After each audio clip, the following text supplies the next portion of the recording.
This will be a minimalist run. What that means is we're going to start in our suit, and we're going to do as little as we actually need to do in order to accomplish the objectives of this level. Now, here in level 3 of this escalation, we have to pacify the butler Constantine with a lead pipe, and we can't change our disguise, which we're not planning to do anyway, because Minimalist would kind of preclude that, wouldn't it? We are, however, starting in a suit instead of any undercover disguise, which does make this much easier, even though you probably will have to do some trespassing regardless.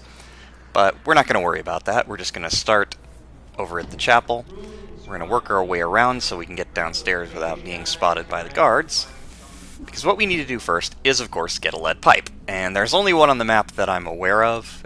Sometimes in escalations they do add extras, but I don't think that's the case here because part of the routing is to find the item that you need. So the previous level was a kitchen knife, the first level was just a pistol, which means you didn't actually need to find anything anywhere. So what we're doing here is just waiting for the smoking guy to turn around, because otherwise the risk of head turns coming out to push this button is high. That guy who's standing there could have still head turned me if he really wanted to, but I usually just kind of look at him, see when he's turned towards me, and then go when he turns away. He can still turn right back, that's just kind of how random head turns work. Still.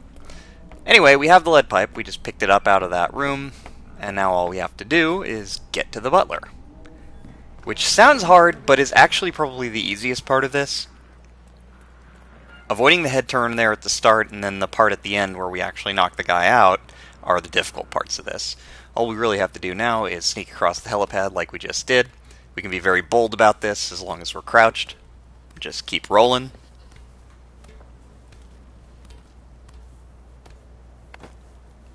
What we're going to do is we're going to need to climb across this little area up ahead. So we want to crouch, and we want to just go through. Work our way around here. And as we get to this part, we're going to start using this ledge. The guard that's down there should turn away. Start walking away, just the way the timing works. Which is fine, because now there's nobody looking at us. So we can run over here, but we want to make sure, and this is important, that we crouch before we get on this pipe. To explain why, basically your standing or crouching state is preserved when you start climbing something. So for whatever reason, if you're standing when you touch a pipe, then when you get off of it, whenever that happens to be, so in this case, we have to climb through this window. If we were standing when we hit the pipe, we'd be standing as we come in here. Instead, we're crouched, which helps us to kind of avoid the problem. What I'm trying to do, though, is sight lure the guard, get him into the corner, and this is the part that's a little random. I'm going to knock the butler out, and then I'm going to drag him back here. There is a chance that the guard, just based on where he spotted you and what he decides to head turn, will see you knock the guy out or drag him. But in this case, everything went just perfectly fine. I can drag Constantine behind the little case there and leave him, and now we can exit.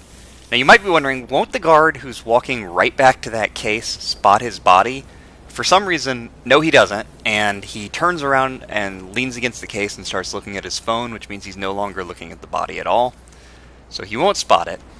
And by putting it back there, if the constant shows up in the last few seconds of this map, which he'll start routing towards the tower if you enter it, he shouldn't see it either. If you leave him somewhere else in the room, there's a chance that the constant will walk in and just see it, but otherwise, no big deal. The only other thing would be to sneak past those guys. I was a little aggressive there. I probably could have been spotted, but I got away in time. So if you want, you can just wait, get a good opportunity, get a good opening, and then just roll then. But that'll take care of it. It's actually not a bad time for what we were doing. Kind of surprised it went that well.